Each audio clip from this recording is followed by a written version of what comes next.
Bom, me apresentar um pouquinho, né? Quem não me conhece, eu sou Luciana Alan.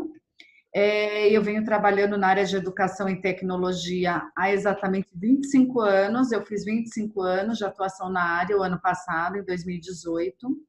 Comecei trabalhando no laboratório de informática, como coordenadora de informática, em uma escola que não existe mais, no Colégio Fernando Pessoa.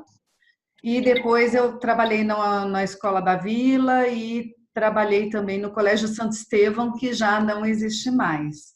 Então, fiquei por 10 anos em laboratório de informática, desenvolvendo atividades junto aos professores, e foi nessa época que eu acabei também indo fazer meu mestrado na Escola do Futuro, lá na USP, que era coordenada pelo professor Frederico Maicolito, que é uma pessoa muito conhecida nessa área e que acabou sendo meu orientador de mestrado. Esse mesmo professor acabou me indicando em 2003 para escrever os PCNs na área de informática, e aí começou um outro momento da minha formação, da minha vida profissional, porque por conta da escrita desses documentos, eu acabei tendo a oportunidade de viajar pelo Brasil para poder replicar esse conhecimento para as secretarias de Estado de Educação. Junto com a equipe da área de linguagens, que era composta por artes, português, língua portuguesa, inglês e educação física, nós viajamos para disseminar a ideia dos PCNs, e eu tive a oportunidade de conhecer aí a realidade do Brasil. E depois disso eu acabei saindo da sala de aula do laboratório de informática e acabei migrando, então, para trabalhar com formação de professores, primeiro organizando diretamente, dando várias formações, e posteriormente eu acabei assumindo a coordenação de alguns projetos até chegar à direção do Instituto. Então, essa é um pouco da minha trajetória profissional de uma forma muito breve. Quem quiser conhecer mais, eu tenho hoje um site que eu mesma construí com muito orgulho, com meus conhecimentos ainda tecnológicos adquiridos da época que que eu estive em sala de aula. Então, essa habilidade de fuçar, de explorar a tecnologia, ela vem dessa época, essa minha curiosidade. E eu acabei montando um site pessoal que eu vou compartilhar aqui com vocês no chat, onde eu tenho um pouco do meu histórico profissional e tem muita coisa que eu venho produzindo nesses anos todos. Hoje eu escrevo para o blog da Exame, também escrevo muito para o LinkedIn, artigos para o LinkedIn, e todo esse material hoje ele está disponível nesse meu blog pessoal, porque eu acho muito importante, enquanto professora, não só atuar. Eu sempre tive isso como premissa, que eu queria não só descobrir bons caminhos para poder realmente fazer com que os alunos tivessem mais interesse em aprender, usando a tecnologia, mas eu também sempre quis compartilhar tudo que eu aprendi. Então, até hoje, eu compartilho muita coisa. Tudo que eu conheço de novo em matéria de ferramenta, de metodologia, pesquisa que eu acho bacana, tanto que eu produzo quanto eu tenho acesso, eu compartilho, porque eu acho que é dessa forma que a gente consegue realmente desenvolver uma prática bacana e contribuir para repensar todo esse trabalho que a gente vem fazendo hoje na educação. Eu tenho certeza que a gente está num momento muito especial da história da humanidade, tudo isso é muito novo, não existe um caminho ainda único, não existe uma escola que já descobriu a fórmula para inovar e para fazer com que os alunos tenham mais interesse em aprender e que tudo isso se reverta realmente em oportunidades para eles estarem preparados para um futuro próximo, porque nem esse futuro a gente não tem muita clareza qual vai ser. Eu acho que nós que estamos aqui hoje, que somos pessoas ativas aí na sociedade, nós estamos impactados fortemente aí por um avanço tecnológico e que vem impactando a nossa vida pessoal, a nossa vida profissional e a vida de todas as pessoas do planeta. E todo mundo está tentando descobrir né, caminhos para poder sobreviver dentro desse cenário, e na educação não é diferente. Então, somente com muita troca de ideias, experiências, participando de iniciativas como essa, é que a gente vai descobrindo aí formas de conseguir, vamos dizer, mitigar, eu não diria nem resolver, né, esse desafio que a gente tem no dia de hoje. Essa conversa, então, que eu propus fazer nesse início de projeto, é uma conversa que ajuda a entender um pouco desse cenário e mostrar, assim, que linha de trabalho a gente acredita que deveria de ser seguida. Como eu disse, eu não tenho a fórmula, não tenho uma resposta. Como é que a gente tem, né, o que a gente tem que exatamente fazer, mas eu tenho algumas diretrizes, alguns caminhos que eu acho que a gente deve perseguir, que tem muito a ver com todo esse aprendizado que eu já tive ao longo desses anos, ou atuando diretamente junto aos alunos, ou mediando essas conversas com professores, conduzindo esses processos formativos. E é isso que eu quero compartilhar com vocês hoje. Eu vou compartilhar minha tela, eu tenho uma apresentação que vai ajudar, que vai acompanhar. Essa apresentação, quem quiser depois, é só me pedir,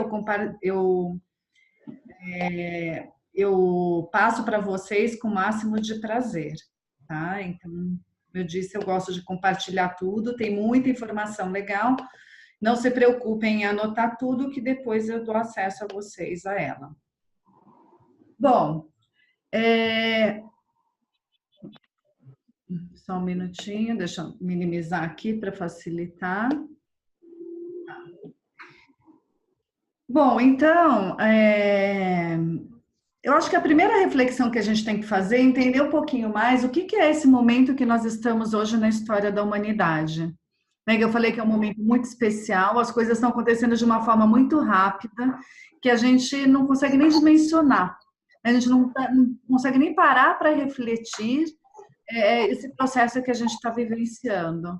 Para ajudar a gente a entender um pouco da velocidade com que isso tudo vem acontecendo, eu organizei essa linha do tempo e comecei e a minha análise começa na primeira era que a gente tem aí mais estruturada e que a gente tem informação de como é que ela foi organizada, que é a era agrícola.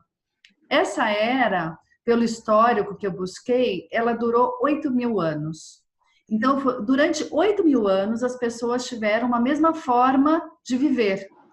Né? Tudo que as pessoas precisavam ter para poder sobreviver e gerar renda era força e saúde para poder trabalhar na terra. Esse era o grande bem, era o grande recurso que as pessoas teriam que ter. Somente a partir de 1750, com o início da era industrial, é que essa história começa a mudar. E é quando chega em 1760, isso numa primeira fase muito focada na Inglaterra, né, que é a primeira revolução industrial, que está ali focada na construção da máquina a vapor e no desenvolvimento da indústria têxtil e das ferrovias. Mas, assim, a grande mudança mesmo que a gente teve mais expressiva, ela é a partir de 1850, que é a segunda revolução industrial, que é dessa época que aparece a energia elétrica, por exemplo, né, que para nós hoje é algo extremamente... A gente não para pensar sobre ela simplesmente ela está para nós aqui como algo, né, assim, extremamente disponível. O telefone dessa época, o carro, o avião, o rádio, no rádio e a televisão já são, então, a partir de 1900. Dizer que essas tecnologias elas foram inventadas nesse período não quer dizer necessariamente que elas estavam acessíveis. As pessoas tinham acesso a essa tecnologia. Eu lembro, por exemplo, que o telefone é uma tecnologia que em 1970 era ainda pouco disponível. Tanto que eu ia para o interior, na casa da minha avó, em Volta Redonda, e eu, para fazer uma ligação para os meus pais aqui em São Paulo, eu tinha que pedir para a telefonista e esperar, muitas vezes, por horas, para que ela fizesse essa ligação para mim. Então, não é algo assim que estava tão... Ela já existia, ela foi inventada, mas ela em 70, ou seja, quase 100 anos depois, ela, mais de 100 anos, né, ela ainda não estava disseminada. E a era industrial, se a gente olhar, ela já trouxe uma nova dinâmica, ela trouxe a necessidade das pessoas terem outros conhecimentos. A partir da época industrial que se organiza toda a escola da forma como a gente conhece hoje, onde havia uma necessidade de que as pessoas aprendessem, né, tivessem determinados conhecimentos que era do mesmo tamanho para todo mundo. E essa era, ela durou 200 anos. Então, durante 200 anos, muita coisa foi inventada, mas de alguma forma as pessoas tiveram tempo para se apropriar disso tudo. Elas chegaram lentamente, né? Vieram fazer parte da nossa rotina de uma forma muito lenta. Aí, só a partir de 1950 que a gente passa por uma outra época, uma outra era, que a gente chama de era da informação. Ela foi muito alavancada pelo rádio e pela televisão. Quando essas tecnologias passaram a se tornar mais disponíveis, é que a gente começa a entrar na era da informação. E somente lá no final dessa era, quase nos anos 2000, é que a gente tem a chegada da internet. E, novamente, uma internet ainda muito restrita, né? Não era todo mundo que tinha acesso. Eu lembro que quando estava na escola, a escola que eu trabalhei, que foi uma escola ainda bem assim avançada para a época, eu fui a ter acesso à internet lá nessa escola em 99 ou 2000, que a gente instalou a internet nessa escola. E era algo assim muito novo, não era comum as pessoas terem em casa. Então, assim, é uma era que ela já começa a ter uma outra dinâmica, por conta que já começa uma disseminação da informação por meio do rádio, da televisão, e começa esse movimento da internet. Isso já trouxe uma outra dinâmica também para a sociedade, a gente percebe muito com a chegada da televisão, por exemplo, quando as famílias, isso teve um impacto na rotina familiar, onde se jantava antes ou depois da novela, né? A casa passou a ser organizada, a sala num outro formato para que todo mundo pudesse ver televisão.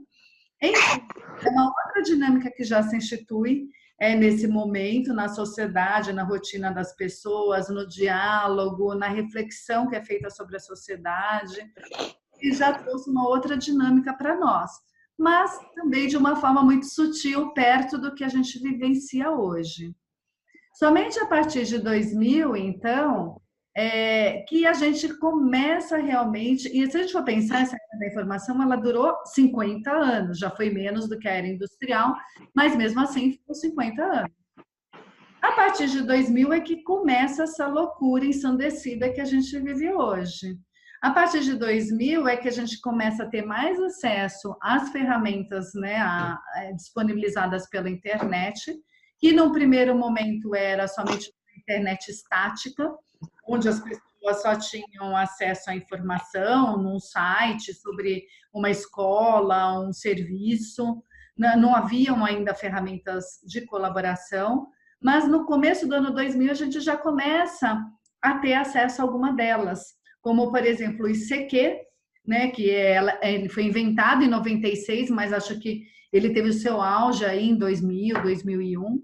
Eu não sei se alguns de vocês lembram, mas era uma florzinha que pulava no computador e que trazia uma mensagem, né? Era um aplicativo aí de mensagem instantânea, que depois foi substituída pelo MSN, que aí provavelmente a maioria de vocês já chegou a conhecer, e que já trouxe uma oportunidade aí da gente poder interagir com as pessoas.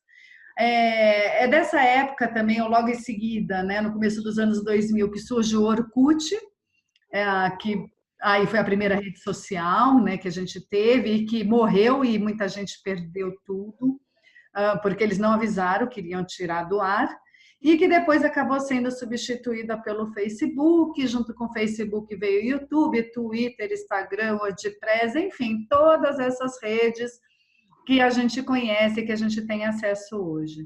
Essa loucura toda, né, ela trouxe uma outra dinâmica para a sociedade, uma outra visão de mundo, ampliou demais a quantidade de conhecimento.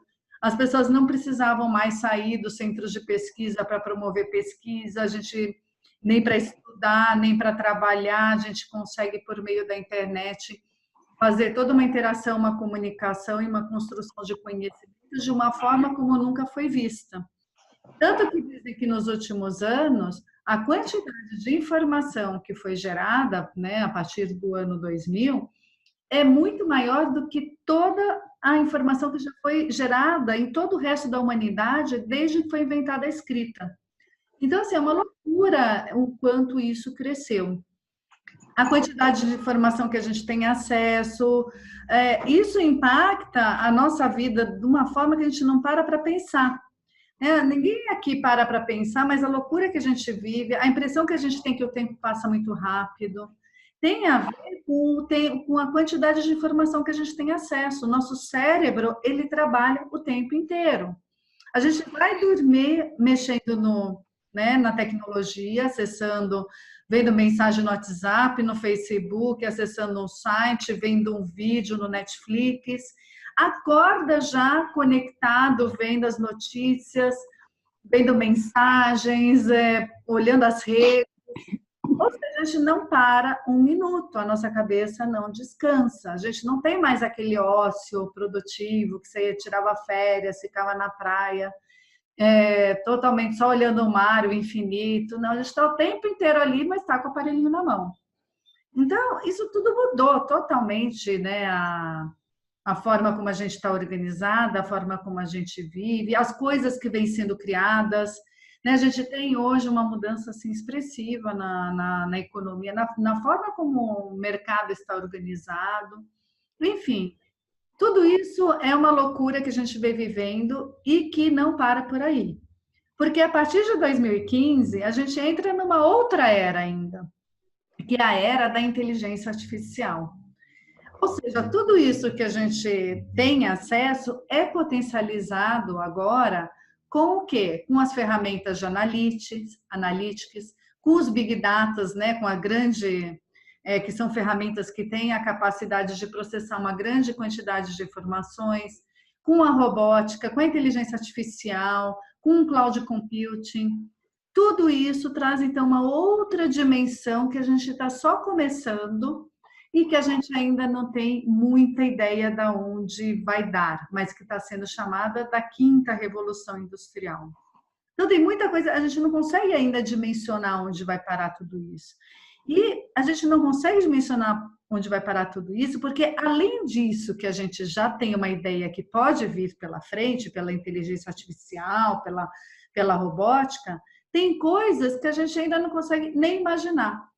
Porque toda a linguagem hoje que a gente conhece até hoje, né, que desenvolveu todas essas ferramentas que a gente tem acesso até hoje, as redes sociais, a robótica, tudo isso, ela está baseado numa linguagem que era uma linguagem binária, que para nós que somos leigos, às vezes fica difícil de entender o que é essa linguagem binária, mas todo o código de programação, tudo isso que está aí, que a gente vê, por trás tem um código.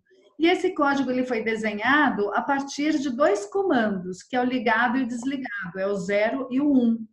Que é assim, ou ele dá um comando, essas combinações desses códigos vão dar o comando, geram, né, um pulso elétrico que gera um comando para o computador.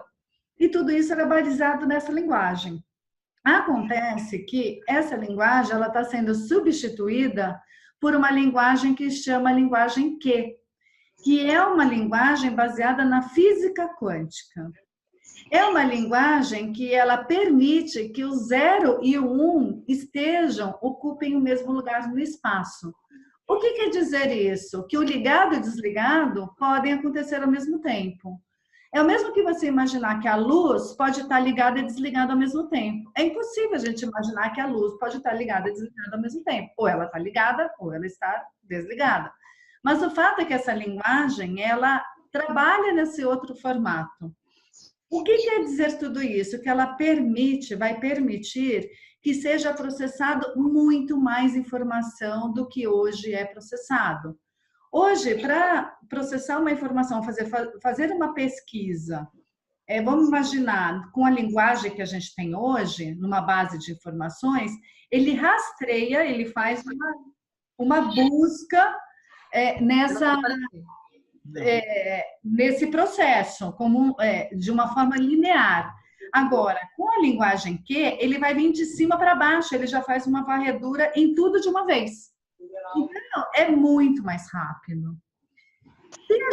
E aí, para vocês terem uma ideia de como tudo isso é muito novo, impactante, eu peguei o caso da Amazon. Em 97, a Amazon não era nada, né? Foi uma empresa que foi criada em 97 no fundo de quintal, assim como foi a Microsoft, o Facebook. E em 2018, né, a gente está falando aí um pouco mais de 20 anos, 21 anos, ela alcançou o valor de mercado de US$ 1 trilhão, seguido da Apple. Foi a primeira empresa a alcançar a marca de ser trilionária.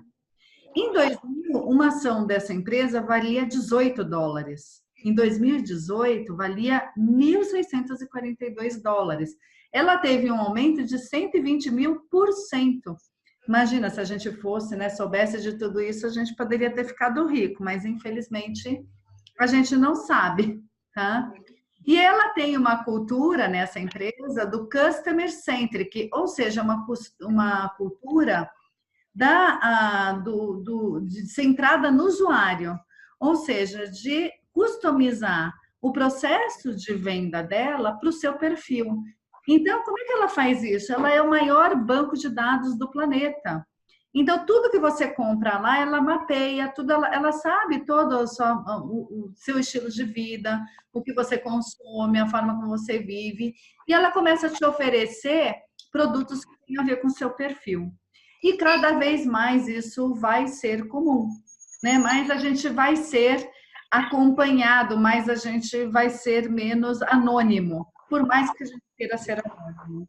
As empresas vão saber bem quem nós somos. Para vocês terem uma ideia também disso tudo, nos Estados Unidos já é muito popular esse equipamento chamado Alexa. Mais de 60% das pessoas nos Estados Unidos que assinam a Amazon tem o Alexa, que é uma secretária que eles têm, essa secretária digital que você tem em casa e que se conecta com tudo na sua casa.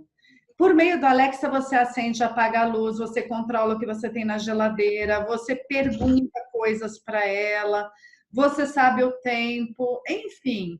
Ela tem um computador que ela vai informações e armazenando informações sobre qualquer coisa. E custa somente $60. Então, é algo barato, né, para um equipamento eletrônico e que as pessoas já usam com uma certa frequência que a gente ainda não tem esse costume aqui no Brasil. Mas eu acho que de tudo isso, para mim, o mais impactante é essa informação, que foi dada pela Amy Webb, que é uma futurista quântica, num evento nos Estados Unidos no ano passado, que ela disse que 2018 é o começo do fim dos smartphones. Como que a gente pode imaginar que esse objeto que a gente tem nas mãos, ele vai deixar de existir? Assim como já deixou de existir, por exemplo, o CD, o DVD, o Blu-ray, ou seja, várias tecnologias que eram extremamente de pontas, nasceram e morreram, e ela disse que o smartphone vai deixar de existir. Por quê? Porque cada vez mais a gente vai ter o que eles chamam de ferramentas wearables, que são ferramentas que vão estar acopladas ou implantadas no nosso corpo. E que são sensores de face, de voz, de tato e até que vão ser implantados no cérebro, que vão de alguma forma, fazer o papel dos smartphones. Então, elas vão controlar, por exemplo, os nossos... Já faz isso, se a gente vê o relógio da Apple, o relógio da Samsung, ele já tem uma série de funcionalidades. Você consegue, por meio desse relógio, você consegue falar ao telefone, ver mensagem, ver o tempo, você consegue saber o seu batimento cardíaco. Tem 1000 coisas que você já faz por meio desses relógios inteligentes. Você já tem um projeto do Elon Musk, por exemplo, o africano, que ele desenvolveu um projeto chamado Neuralink, que ele faz interface do computador com o cérebro e ajuda as pessoas com deficiência a se comunicar com o mundo exterior. Então, pessoas que têm paralisia cerebral, por exemplo, hoje já podem ter uma melhor qualidade de vida usando essa tecnologia que ele desenvolveu. Por enquanto, ela é muito feia, essa tecnologia, né? Esse capacete aí que você está vendo aí, mas a tendência é que isso, com o passar do tempo, que eles evoluam nessa tecnologia e é algo quase imperceptível. A gente vê também, que não sei se vocês já ouviram falar dessa invenção do Facebook, que é o Building 8 do Facebook, que foi um lançamento do ano passado do Facebook, no evento deles anual, que por meio do Facebook você vai poder produzir textos somente com pensamento. Você não vai precisar mais falar e nem digitar para você produzir um artigo, por exemplo. Olha só, por meio do pensamento, isso vai ser possível. Já existe essa tecnologia. E eles têm expectativa que em menos de um ano, o Facebook, por meio dessa tecnologia gratuita, seja capaz de digitar 100 palavras por minuto. É uma loucura. Para que isso aconteça, hoje, é necessário que você tenha um óculos, né, esse óculos Rift, ou que você tenha esse equipamento que o Zuckerberg está nas mãos. Mas em breve a gente não vai precisar mais disso. Olha que perigo essa tecnologia podendo ler os nossos pensamentos, né? Isso me preocupa bastante. Tem o lado positivo, que eu vou poder escrever um artigo muito, né, de uma forma muito mais fácil, eu imagino, mas também tem um lado negativo deles poderem ler aí os nossos pensamentos. Tudo isso vem mudando a forma como o mundo está organizado, a forma como as pessoas pensam e vivem, até os nossos princípios, os nossos valores, os conceitos, né? Toda essa mudança que a gente está vivendo na história da humanidade tem tudo a ver com toda essa conversa. E aí, eu acho que quem traduz isso muito bem é o Yuval Noah Harari, que está aí muito em voga, tem vários livros, vários best-sellers que ele escreveu, e um deles que ele escreveu que eu gosto muito chama Homo Deus, uma breve história do amanhã. E ele traz no seu livro, ele é um professor da Universidade de Israel, ele é filósofo, historiador, e ele escreveu nesse livro, ele diz que a gente está saindo da era do Homo sapiens e entrando numa era que a gente chama de era Homo Deus. Ele está batizando de Homo Deus. Ele diz que a era Homo sapiens, a grande preocupação das lideranças, né, de quem estava na liderança aí dos grandes governos, é com a fome, com a peste e com a guerra. Porque se precisava de pessoas com inteligência e com saúde para lutar nos campos de batalha. A partir do momento que a guerra passa a ser virtual, o homem deixa de ter relevância. Não há mais o interesse em investir no homem, porque a guerra passa a ser virtual. E aí, a grande preocupação hoje, né, da humanidade é com a felicidade. Então, assim, com a preocupação de ser feliz sempre, e para mim isso é algo meio impossível. Aliás, a gente tem que ficar triste algumas vezes. A preocupação com a imortalidade, né, o quanto que a gente vai viver. Já existe o homem que vai viver 140 anos. Então, assim, cada vez nós mesmos vamos viver muito mais do que nossos pais e nossos avós. E isso é confirmado pela ciência. Eu até perguntei para o meu ortopedista e ele falou que a gente tem que calcular que a gente vai viver, pegar a idade dos nossos pais e calcular que pelo menos a gente vai viver 10% a mais do que eles viveram com a tecnologia que existe hoje. E isso me preocupa porque se a minha família vai a 90, 95 anos, eu vou passar de 100.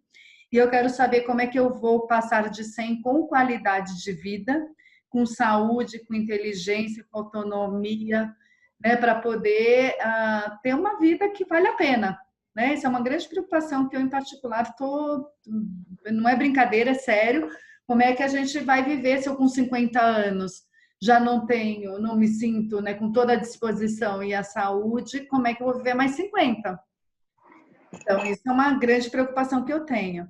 E uma outra questão que, assim, é a preocupação, que hoje a grande preocupação da humanidade é de brincar de ser Deus, né? Então, manipular os genes, né? Criar o homem o mais inteligente, manipular a genética, enfim, a gente não tem muita. Existe tecnologia para fazer qualquer coisa, e a gente tem visto isso com muita frequência, né? E aí acho que a grande reflexão que o Yuval traz com a tecnologia que existe hoje, a gente pode fazer qualquer coisa, até criar um ser humano, né? Por meio, sem a necessidade, né, de ter a concepção natural.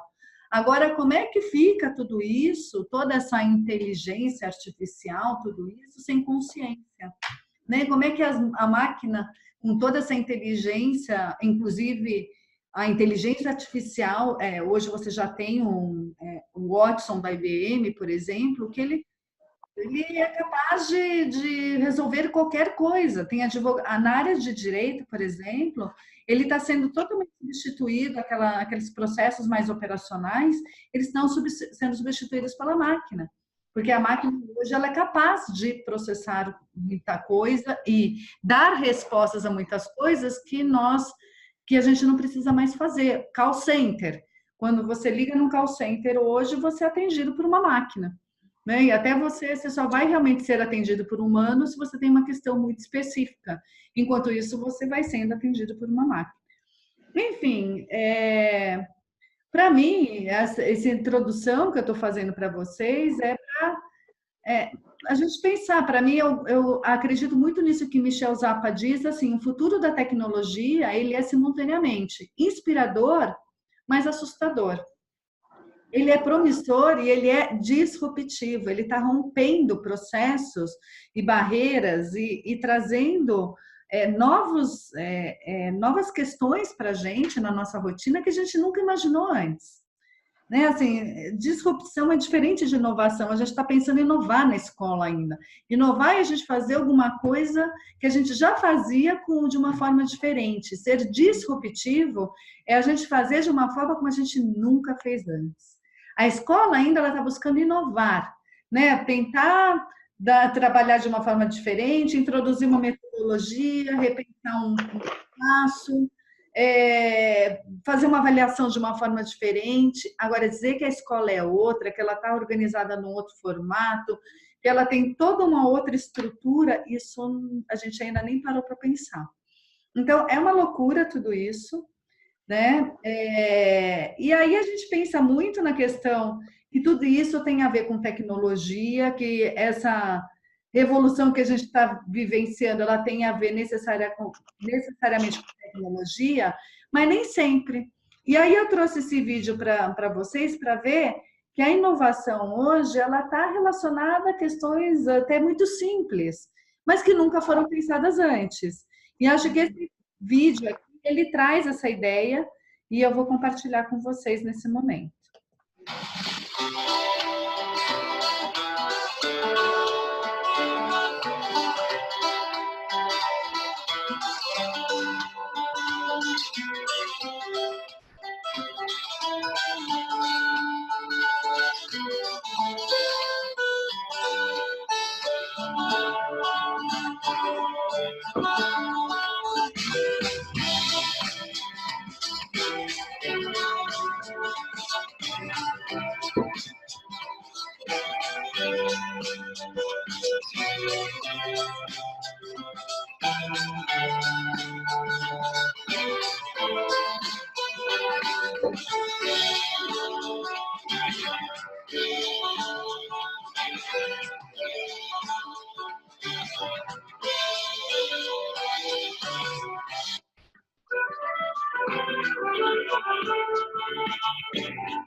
Veja só, né? Que legal. São coisas super simples.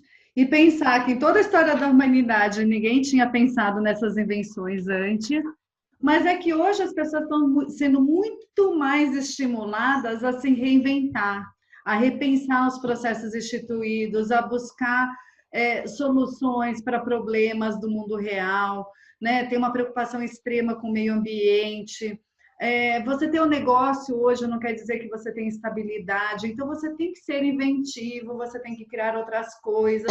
E tudo isso está fazendo com que as pessoas inventem coisas extremamente que pareciam tão simples como aquelas que já poderiam existir há muito tempo, mas que estão sendo inventadas agora.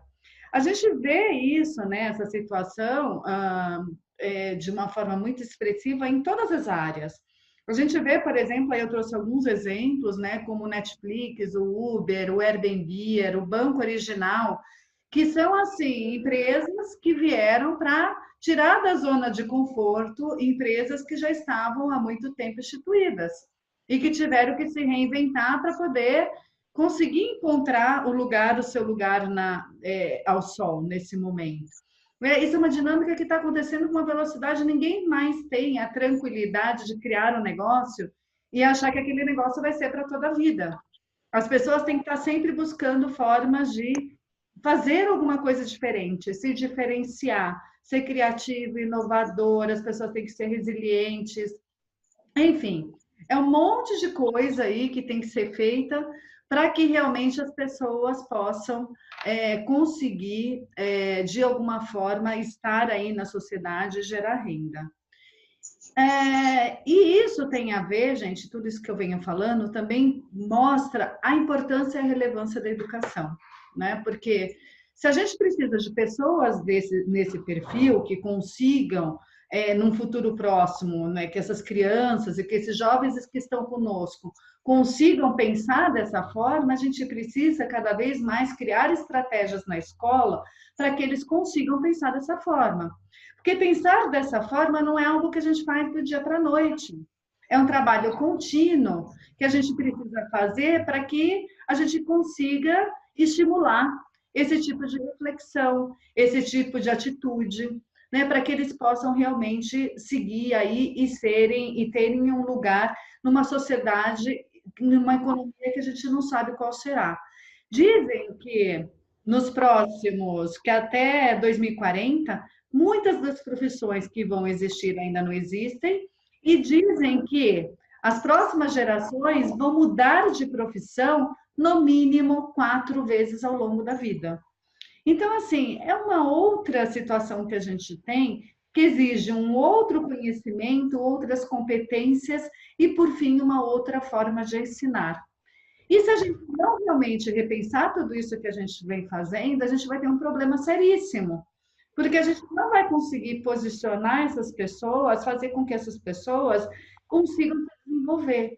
E aí, quando a gente vê, por exemplo, esses dados que eu tenho aqui nesse momento, que foram apresentados no Fórum Econômico Mundial do ano passado, a gente vê que a gente vai ter um acréscimo de oportunidades para pessoas altamente qualificadas até 2021, vai crescer em mais de 20% essas oportunidades, e a gente vai ter um decréscimo de 15% para pessoas que não estão preparadas para esse mundo que eu estou apresentando para vocês.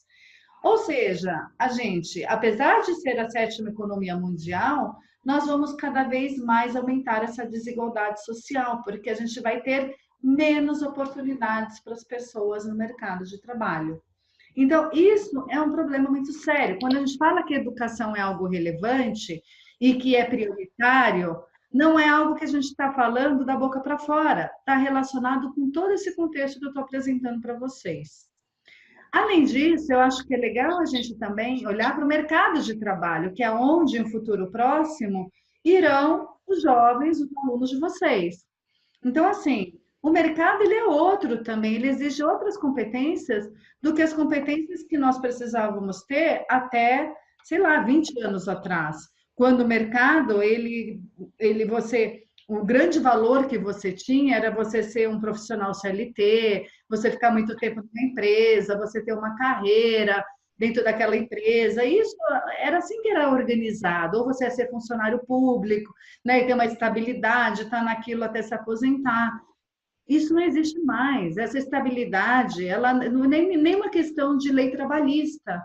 É uma questão que não faz mais sentido para o momento que nós estamos e fará cada vez menos sentido. Para esses jovens, eles não querem mais ser CLT. Hoje mesmo, eu estive na Microsoft e eu indiquei uma jovem, né, uma moça, uma pessoa não, assim, para mim, quase 30 anos, é uma pessoa jovem, para trabalhar lá e ela não quis porque era para ser CLT. Entendeu? Porque ela quer conciliar o trabalho dela, as oportunidades profissionais, com as oportunidades pessoais, com os outros desafios que ela quer ter na sua vida. É uma outra forma de pensar. Quando eu imaginei que uma jovem de 30 anos não ia querer trabalhar numa multinacional como uma Microsoft e com bom salário. Então, assim, é uma outra forma de pensar que esses jovens já têm. E que se reflete um pouco quando eu vejo o que o CEO do LinkedIn ele diz. Que ele diz assim, quando perguntado a ele nessa entrevista que perfil de funcionário ele gostaria de ter, ele falou que ele gostaria de ter funcionários que têm o quê? Um growth mindset, que é o quê? Pessoas que têm uma inteligência que pode ser desenvolvida, e não quem tem um fixed mindset, que é quem tem uma inteligência estática. Porque as pessoas que têm um growth mindset, elas abraçam desafios, elas persistem para superar esses desafios, elas veem os seus esforços como um caminho para novas conquistas, elas recebem bem feedbacks porque elas acreditam que por meio do feedback, dessas críticas, elas vão crescer. Elas veem o sucesso dos outros como lições, inspirações para o seu próprio sucesso. Então, se isso que as empresas buscam, pessoas que gostam de desafios, que gostam de receber feedbacks, que estão aí, são resilientes, né? Como é que a gente prepara essa garotada para ter essas características? A gente não faz com que uma pessoa goste de receber feedback se ela nunca tem oportunidade de receber feedback. A gente não vai fazer com que uma pessoa seja capaz de superar desafios se ela não tem oportunidades de, muitas vezes, enfrentar desafios. Aí o que acontece? Ela chega no mercado de trabalho, ela nunca enfrentou desafio, ela teve uma vida extremamente, vamos dizer assim, morna, né? Com os pais dando toda aquela condição para ela, vivendo numa bolha, e de repente ela vai para uma empresa como a Microsoft e ela não consegue olhar, entender tudo aquilo e entrar dentro daquela dinâmica. Ela fica com síndrome do pânico, ela se sente incompetente, ela fica frustrada, ela fica com baixa autoestima, ela entra em depressão. Muitos dos problemas dos jovens relacionados à depressão e síndrome do pânico têm a ver deles não se enxergarem, não se verem nesse mundo, que eles saem de uma redoma, de uma cúpula, né, de vidro, e eles entram nesse mundo que é um mundo cruel, é um mundo que é realmente competitivo, difícil e que coloca para eles uma série de desafios. Então, gente, tudo isso que eu falei até agora, entender a relevância da educação e da necessidade da gente repensar o trabalho que a gente vem fazendo na educação. A educação da forma como a gente conhecia até hoje, ela não faz mais sentido. Ela cabia para um momento da história, que foi aquele momento que eu mostrei para vocês até a era da informação e um pouco ali na era do conhecimento. Mas no momento que nós estamos, toda essa realidade, a gente precisa repensar o trabalho que a gente vem fazendo. E aí, quando a gente pensa em inovação na educação, a gente pode pensar que ela pode ser de duas formas: incremental, que é essa que a gente vai remodelando aquilo que a gente vai fazendo, ou ela pode ser disruptiva, ou seja, para tudo que a gente está fazendo e vamos pensar e fazer de uma forma totalmente diferente. Ela pode estar relacionada aos processos, né, que estão instituídos dentro da escola, aos produtos, aos mecanismos que a gente usa, né, para trabalhar, ou às metodologias. Então, assim, há formas disso acontecer. Como eu disse, não há uma forma, não há uma fórmula ainda para a gente resolver o problema da educação, até porque isso é um problema que é novo e que está todo mundo buscando, assim como a medicina, a área de direito, a engenharia, todo mundo está ainda entendendo tudo isso. Mas eu acho que esse relatório da McKinsey e da Microsoft do ano passado, que traz uma visão, né, da educação inovadora, eu acho que ele nos dá algumas diretrizes que é legal a gente pensar e tentar incorporar na nossa rotina. Primeiro, esse relatório diz que a gente tem que ter cada vez mais um currículo que ele seja centrado no aluno, né? Então, as necessidades dele, o projeto de vida, que a gente entenda quem é ele, quais são seus anseios, que ele seja personalizado para os diferentes perfis de alunos e os momentos que eles estão no seu processo de aprendizado. E a tecnologia, ela ajuda muito a gente nesse sentido. Ela permite a personalização. A gente não precisa ensinar o inglês para todo mundo da mesma forma. Tem aluno que fez fora, tem aluno que morou fora, tem aluno que é filho de pai estrangeiro e tem aluno que não sabe nada. Então, com a tecnologia, a gente pode personalizar, assim como na matemática e em outras áreas do conhecimento. A gente tem que dar cada vez mais ênfase às competências socioemocionais, trabalhar, né, a autoestima desses alunos, o senso de justiça, a cultura digital, as competências inter e intrapessoal, enfim, a administração do tempo, enfim, todas essas competências que a gente sabe que são extremamente importantes. A gente tem que colocar cada vez mais foco nas competências cognitivas básicas de matemática e letramento. Se tem um currículo que tem que ser trabalhado na escola, é a matemática, é a leitura, a escrita, a produção de texto. O pensamento crítico e analítico, a criatividade, a comunicação, e a gente fala comunicação em diferentes, por meio da escrita, da oralidade, por meio do digital, e a questão das soluções de problemas. Se a gente consegue, ao longo da vida do estudante, trabalhar esses aspectos, ele é capaz de viver num mundo que a gente não sabe qual é. Agora, se a gente não olhar para isso, tiver só uma preocupação com o currículo e com uma prova e com vestibular, dificilmente esses alunos vão encontrar o seu lugar ao sol em um futuro próximo. Eu falo das socioemocionais, aí tem várias, né? Eu já falei um pouquinho sobre elas. Também é muito importante a gente trabalhar as competências digitais. Cada vez mais as pessoas vão ter que ser não só usuárias de tecnologia, mas elas vão ter que aprender a produzir por meio da tecnologia. Por exemplo, montar um site pessoal, igual eu fiz. Você não precisa contratar um web designer para fazer um site. Você não precisa contratar mais um programador para fazer um aplicativo. É cada vez mais simples você trabalhar com essas linguagens que estão cada vez mais se aproximando de sendo trabalhadas para serem simples e qualquer pessoa poder manipular. Então, a gente não tem um currículo no Brasil que fale das competências digitais, que traga, né, o que a gente tem que trabalhar ao longo da educação básica, e eu uso muito como referência o currículo inglês. Eu acho que é um currículo bacana e que ajuda a gente a pensar sobre isso. Ele traz que ao longo da educação básica a gente tem que trabalhar em 3 áreas relacionadas à tecnologia, em 2 níveis, um nível mais básico e avançado. A primeira área que ele diz que a gente tem que dar atenção é as ciências da computação. Os alunos têm que aprender uma nova linguagem, que tem um novo código, assim como tem o código da matemática, o código da língua portuguesa, o código, né, de outras áreas, a gente tem uma linguagem, que é a linguagem de programação. Ela tem uma estrutura, ela tem um código, ela tem toda uma forma de ser, e os alunos precisam aprender a ler e interpretar. E numa fase mais avançada, eles têm que aprender a produzir textos por meio dessa linguagem, ou seja, eles têm que aprender a programar. Relacionado à tecnologia da informação, no momento inicial, eles têm que aprender a lidar com bases de dados, a criar e organizar os seus arquivos, armazenar na nuvem, né, nomear, salvar.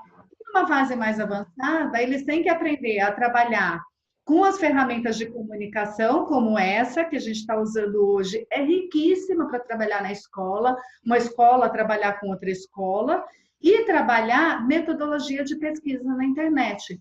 Muitas vezes a gente fala que os alunos copiam e colam na internet. Eu pergunto quantas vezes a gente ensinou os alunos a fazer boas pesquisas. Há metodologia para isso. E a gente vai trabalhar com os professores na nossa formação.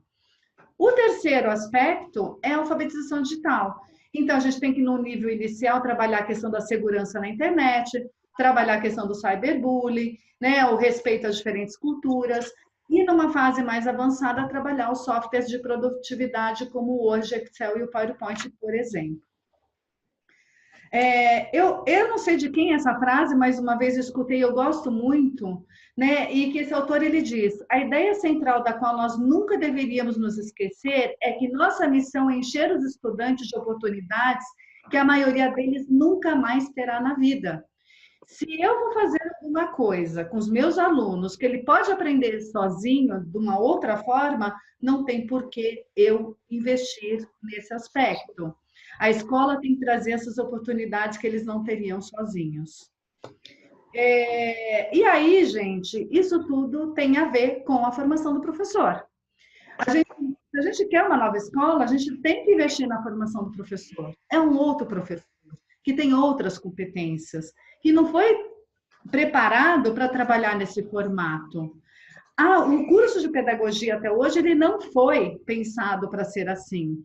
Agora a gente tem uma nova BNCC que ainda está sendo que foi de formação docente, que foi escrita e apresentada no final do ano passado, que ainda vai ser colocada para uma consulta pública e que traz bastante dessa visão que eu estou compartilhando com vocês. Mas é fato que a gente ainda não tem. Agora, é fato que se a gente consegue investir no professor para ele conseguir ter essas competências, e a gente tem um bom professor, ele impacta diretamente na formação desses alunos. E na formação, no interesse deles, e aí isso se reflete na evasão escolar, no risco de gravidez precoce, porque a gente não associa.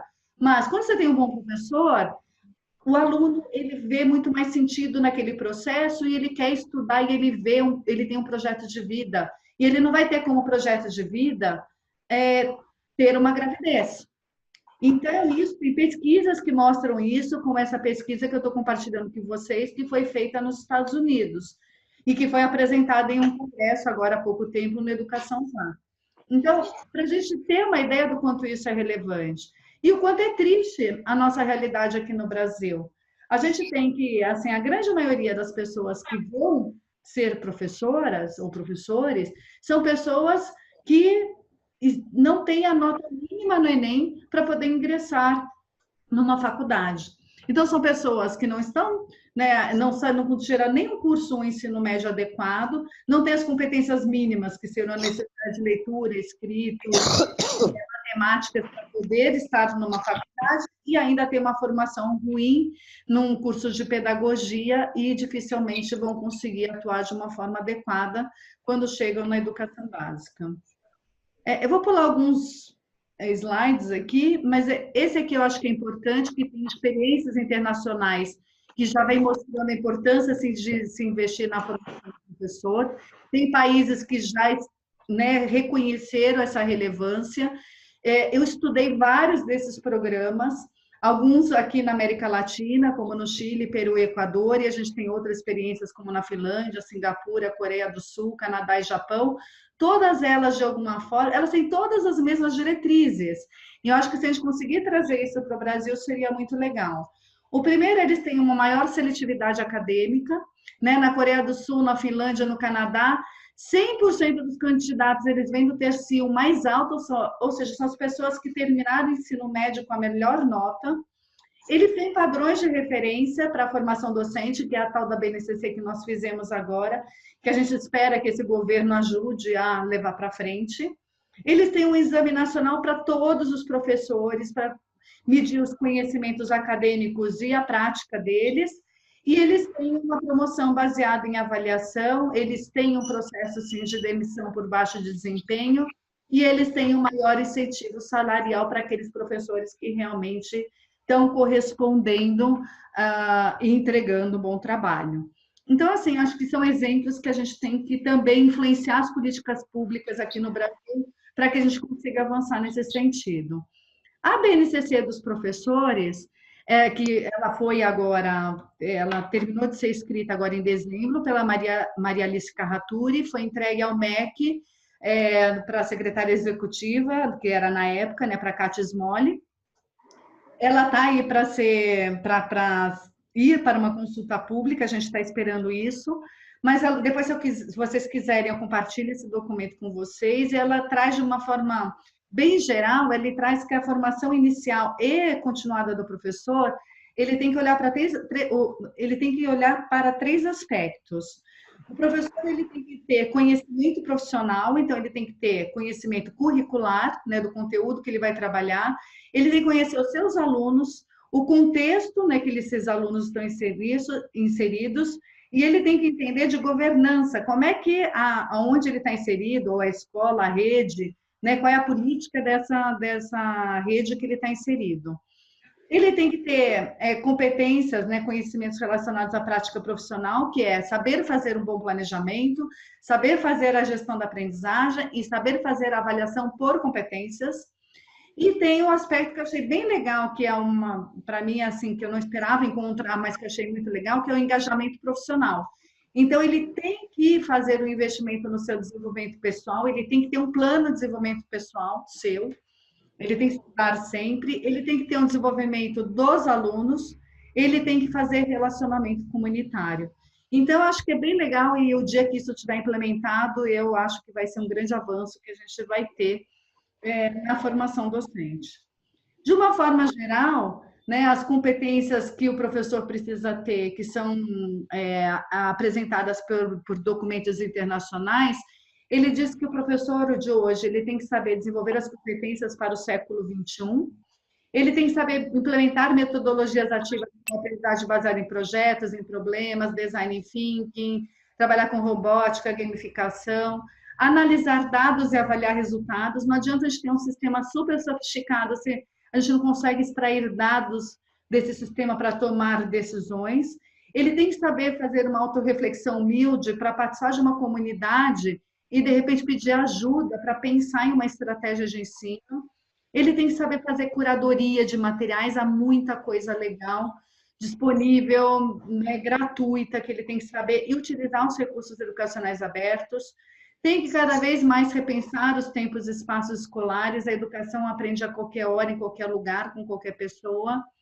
Ele tem que cada vez mais participar de comunidades virtuais com seus alunos ou com outros professores, saber personalizar o ensino para os diferentes estilos e desejos dos alunos e promover a cultura digital para que eles aprendam a navegar com segurança e ter respeito a outras culturas. Essas são as competências aí que os professores precisam ter. Não é algo simples, não é algo fácil, exige muito, e aí, para mim, essa é uma frase minha, que a melhoria da qualidade da educação no nosso país é, sim, uma questão urgente, por tudo isso que eu trouxe para vocês, e somente com um novo olhar, com muita criatividade, com muita coragem e disposição, a gente precisa ter coragem e disposição para conseguir colocar isso na rua, a gente vai conseguir reverter o resultado que a gente tem hoje. E fazer com que essas crianças e jovens consigam ter e perseguir seus sonhos, estar nesse mundo, seja ele qual for, que eu, sinceramente, eu não sei qual é esse mundo que vem pela frente. Tá? Para mim, assim, é uma grande incógnita, mas eu sei que essas pessoas vão ter que viver por pelo menos mais 70, 80, 100 anos aí nesse mundo, gerando renda, vivendo em sociedade, e a gente precisa ajudar eles a adquirirem essas competências. Bom, eu vou descompartilhar a minha tela agora com vocês. Espera aí, deixa eu ver como é que eu faço isso nessa tecnologia. E vou abrir, então, a gente está com o nosso... Espera aí. Ver se eu acho aqui. Como é que eu faço? Será que você me ajuda? Stop share. Aí, já achei. Bom, gente, nós passamos aí 10 minutinhos, mas eu estou aqui super disponível. Acho que podia abrir 10 minutinhos aí para encerrar. Se alguém quiser abrir o microfone, fazer algum comentário ou colocar no chat. Eu queria saber se vocês gostaram, concordam, têm essa preocupação que eu tenho, se eu conseguir, de alguma forma, compartilhar essa minha angústia com vocês, acho que é isso, né? Compartilhar essa angústia enfim, está aberto aí o microfone para vocês.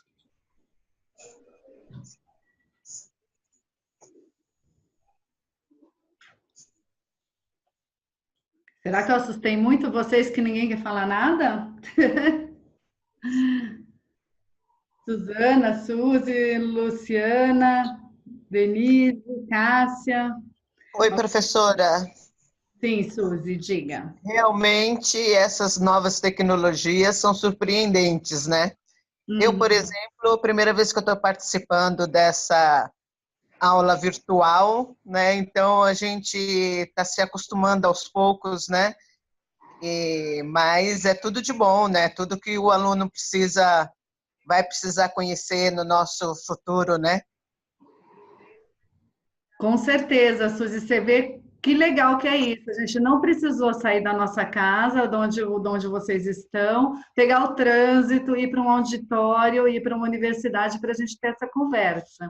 Eu acho que esse é um grande potencial da tecnologia. A gente fala com qualquer pessoa, em qualquer lugar. Agora, imagina a gente fazendo isso com os nossos alunos.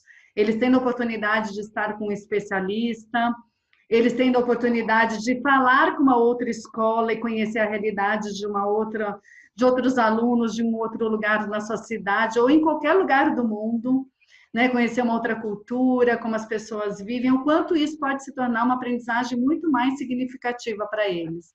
Então, eu acho que vale a pena a gente olhar para tudo isso. Muito bom. Obrigada. Eu queria saber se aparece só a minha voz ou a minha imagem também aparece. Nesse momento está aparecendo só a sua voz. Eu estou vendo a Ah, carinha da Denise. beijos. Obrigada, professora. Beijo, Suzy. Alguém mais quer fazer mais uma perguntinha, um comentário para a gente encerrar? Denise está muda. Denise, eu vejo o seu rosto e não vejo sua voz. Teu microfone não está aberto.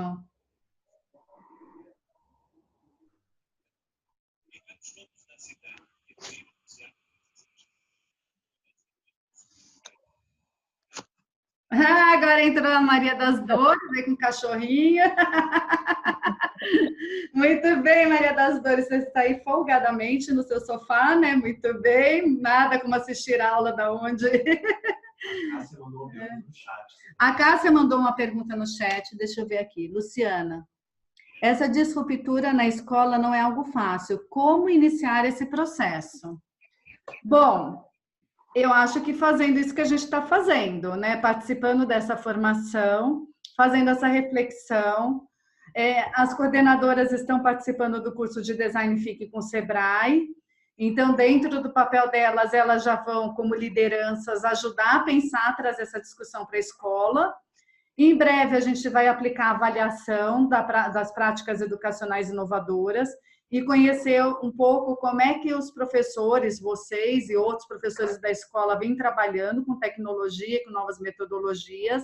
Então, tem um panorama e por ali vocês já vão conseguir refletir um pouco mais na prática sobre esses aspectos que eu comentei.